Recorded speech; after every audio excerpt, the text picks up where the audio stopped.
And you're listening to WRFI Community Radio News for Thursday, January 9th, 2014. I'm your host, Samuel Whitehead. The Cornell Cooperative Extension of Tompkins County has responded to the needs of local residents with information, tools, and education since 1913. The mission of the Cooperative Extension, as stated by the organization, is to enable people to improve their lives and communities through partnerships that put experience and research knowledge to work. And one of the current ways the Cooperative Extension is working to complete this mission is with its free seed cabinets and seed swap programs.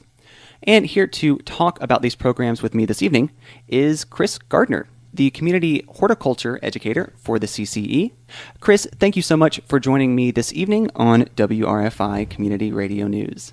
Thanks for having me, Samuel. I'm wondering, just to start off, if you could explain to us what these seed cabinets are. How does the program work? Sure. So the whole idea started back when I was a Master Gardener volunteer in 1999. And Connie Strang was the current Master Gardener volunteer coordinator. And I was passionate about seed saving back then and growing plants from seeds. And we started talking about the idea of having a seed swap. And then I can't remember if it was me or Connie suggested it. And anyway, the idea came up, wouldn't it be great if we had something that was like a permanent seed swap? That instead of just a one-day event, people could come down any time in the spring and pick up seeds out of these cabinet drawers. And so we found these old files back in the shed, and we cleaned them up and got them painted, and lo and behold, we started putting seeds in them, and people started coming and taking them, which was great. The interesting thing is that now I realize that we were very much ahead of our time, because starting about 3 or 4 years ago, I started hearing this idea of seed libraries.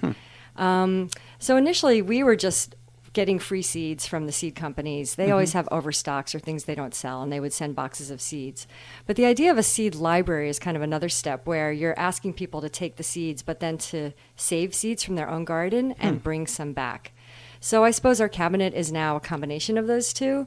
We don't require it that people bring seeds back, although some seed libraries actually do. There are some seed libraries that are located within a public library, and you actually check seeds out, and you sign an agreement saying that you will bring seeds back the next year. But not everybody knows how to save seeds, so we want to make it accessible for people who just want to get started with gardening, and maybe they'll just come and pick up a packet of lettuce seeds or tomato seeds. It might be really their first experience with gardening. And seeds can be expensive for some people, especially if you're not sure it's going to be successful. So this really just makes the seeds accessible to everybody. And as part of it, now we're teaching seed saving as well. So I know you mentioned that some of the seeds came from businesses, maybe that they would have extra seeds that they would just donate to the Cooperative Extension. But I understand that some of the seeds also come from members of the community. Yeah, we're really increasing the number of seeds that come from community members now, because I've been teaching seed saving classes.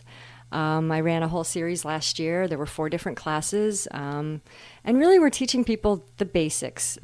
Now, the thing about seed saving is some plants are easier to save seeds from than others. What we call the foolproof 5.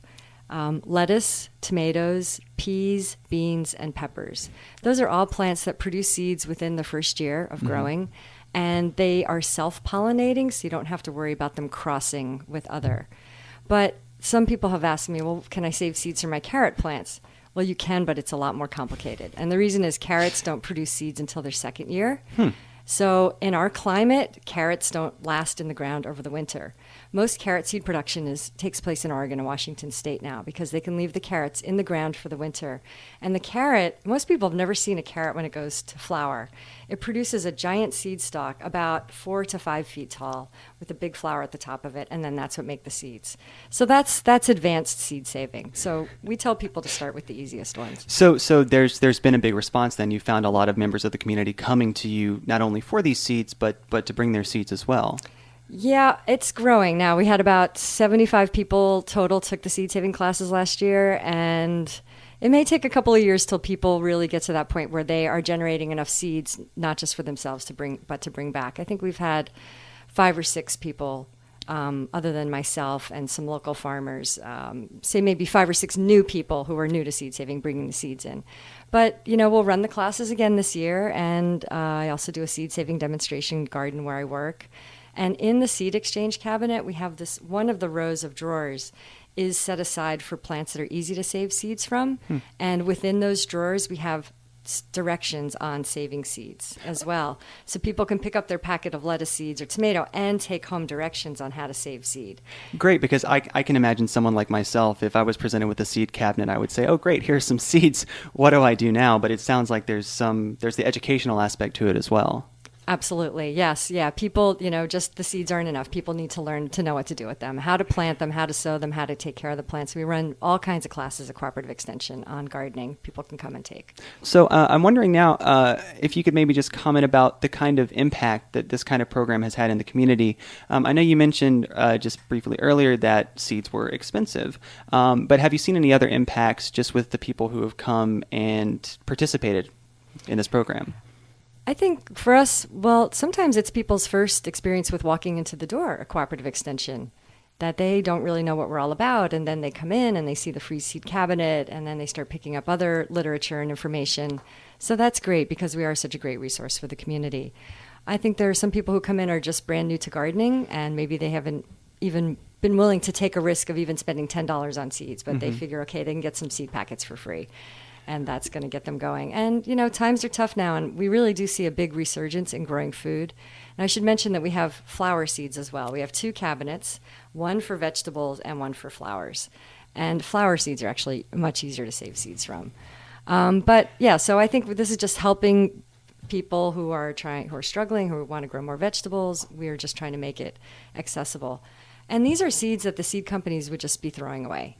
They cannot sell them once they're out of last year's date, but so they donate them to programs all over the country. So in a way, we're saving a lot of seeds from just going into the compost pile as well, I suppose.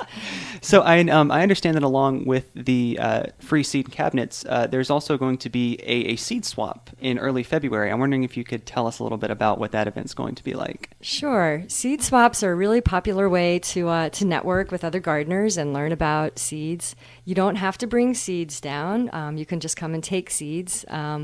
So we'll have the seed exchange cabinets in the room where we have the seed swap down at Cooperative Extension. But we're also inviting everybody who has saved seeds over the last couple of years. There are some very avid seed savers in the area. There's a farmer who lives in Erin. He sells at the farmer's market, Tim Springston. He is a phenomenal seed saver, and he always brings a great array of seeds. We did a fall seed swap in November, and we also did one last February. We had people come from out of the county as well to bring seeds to this. Just avid gardeners who love to share. And it's interesting because you will get seeds at a seed swap that you actually can't find anywhere.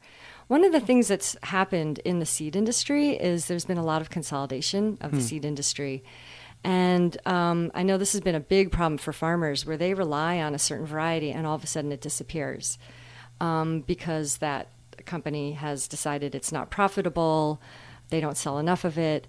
And a lot of what's happened is that the seeds that tend to sell the biggest quantities are the ones that are more for commercial agricultural. So if you think of like the type of tomatoes you buy in the supermarket, they want varieties for shipping that have a tough skin, that aren't too fragile, that aren't going to rot in shipping. That's not what you want as a home gardener. So the needs for home gardeners are so different than they are for large commercial farms.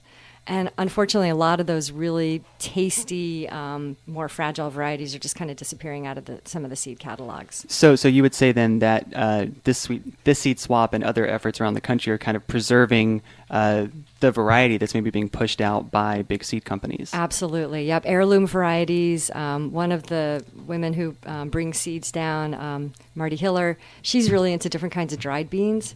And she brings down jars of just these gorgeous jewel-like beans that I've never seen colors like this. She has actually gotten me really excited to grow different kinds of dried beans that I haven't tried before. Cranberry bean that's deep red, a Jacob's cattle bean that's kind of spotty, ones that look like yin-yangs. I mean, it's phenomenal, the range. And you just don't see these for sale anymore.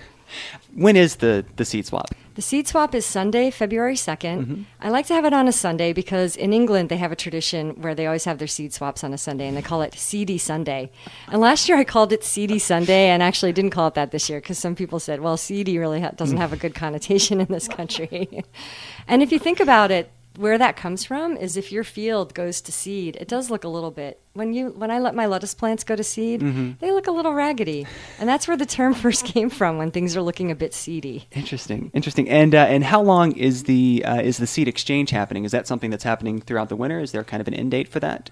Yeah, well, we're getting seeds now from the seed companies. We've gotten seeds from Parks, Sheepers, Pine Tree Seeds. I think we're expecting more from Fedco, Johnny's. So as the boxes of seed packets come in, the master gardeners file them away into their little drawers, and people are starting to come in now to pick them up. And last year, the seed cabinet, I think, was empty by the end of April. That's the time of year to start seeds, and that's when people come in, and then we just kind of close them up for the year, and that's it until the next spring. So it's really a seasonal thing, really just for about 4 months of the year. I have been speaking with Chrys Gardner of the Cornell Cooperative Extension of Tompkins County about the seed cabinets, which the CCE will have starting now, and their seed swap, which is coming up in February. Chrys, thank you so much for joining us this evening. It has been a great pleasure. You're welcome, Samuel.